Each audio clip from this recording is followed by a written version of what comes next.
pangangailangan. Totoo yan! Totoo ba yan? Totoo yan. Natunghayan ko na yan.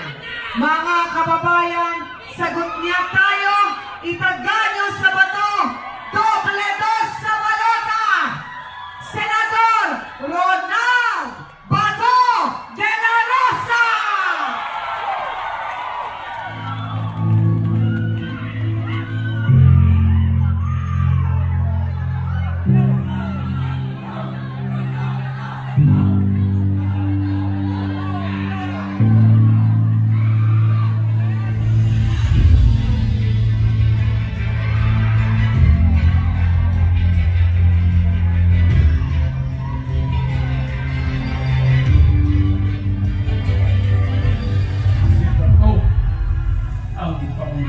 Ko sa Senado.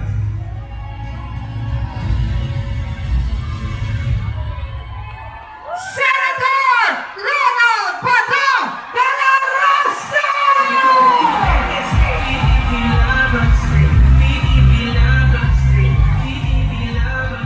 Magandang gabi sa ating lahat. Unang-una, nagpapasalamat ako sa inyo.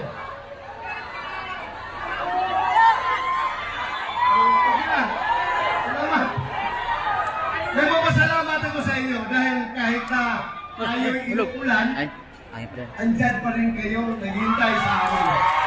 Maraming salamat talaga. Dalawa, ako rin ay nagpapasalamat sa ating very gracious host. Walang iba ang nag-organize itong lahat. Walang iba kundi ang ating napakabait na Congressman Bong Suntay. Sana tulungan natin kayong lahat na ibalik siya sa Kongreso.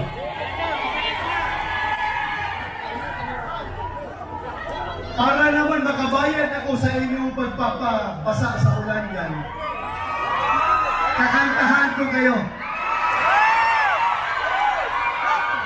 Kakantahan ko kayo kahit na hindi ako marunong kumanta, kakantahan ko kayo.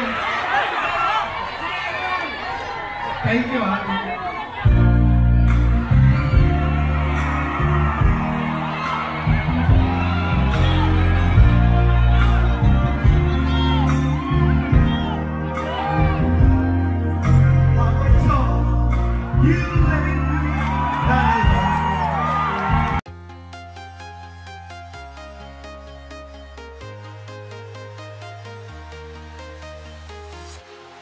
Walking alone, the streets are empty.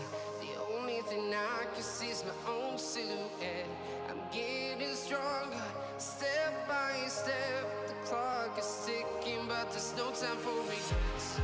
I've been flying from town to town, from London to Taiwan. I've been all around the globe, trying to protect your soul. We are heroes tonight. We will fly above the sky.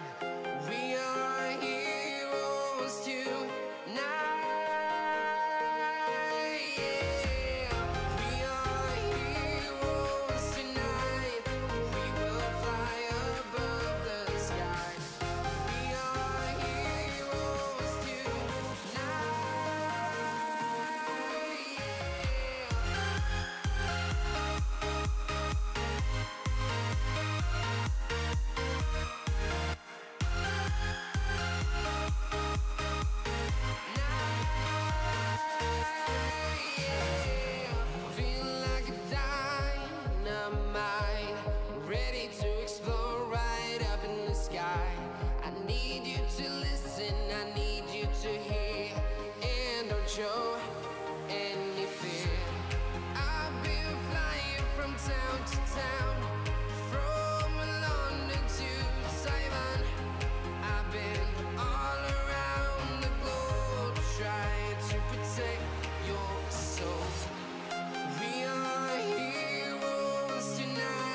ano si Giselle Sanchez. Napakatagal na po itong kaibigan namin ni dating Presidente Rodrigo Duterte. Mayor pa siya noon.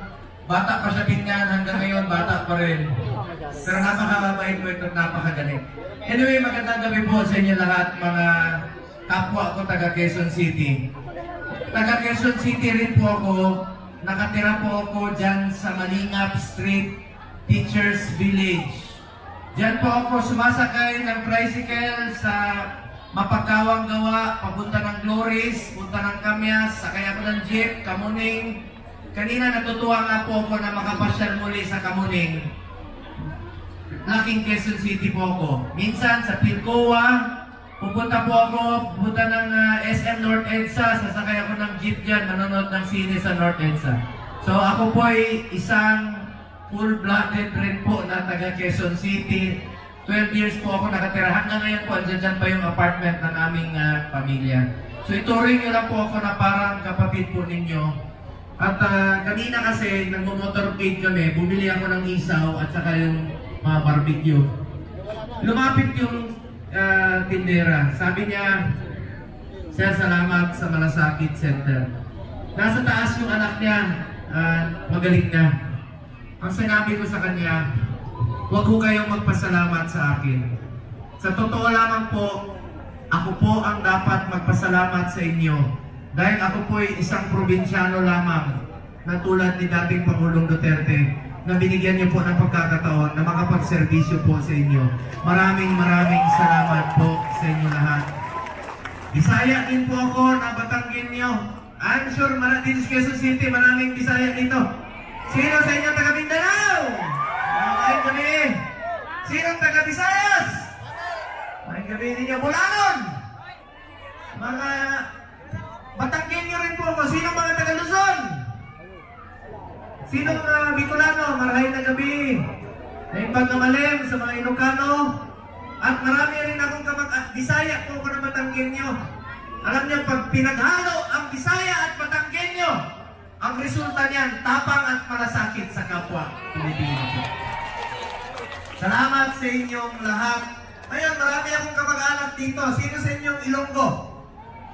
Linti, damo sa Ilonggo, mga parinti ko man eh. Pinsan tayo. Pinsan, kasi ang tawag sa iyo, Ilonggo, ang pangalan ko, Bungo. Ay, mga pinsan. Sino waray? Ako rin, waray kwarta. Waray upay. Pareho lang tayo lahat.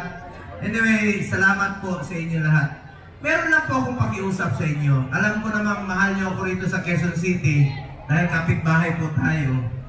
May pakiusap lang po ako sa inyo. Mahal natin si Tatay Digong, di ba?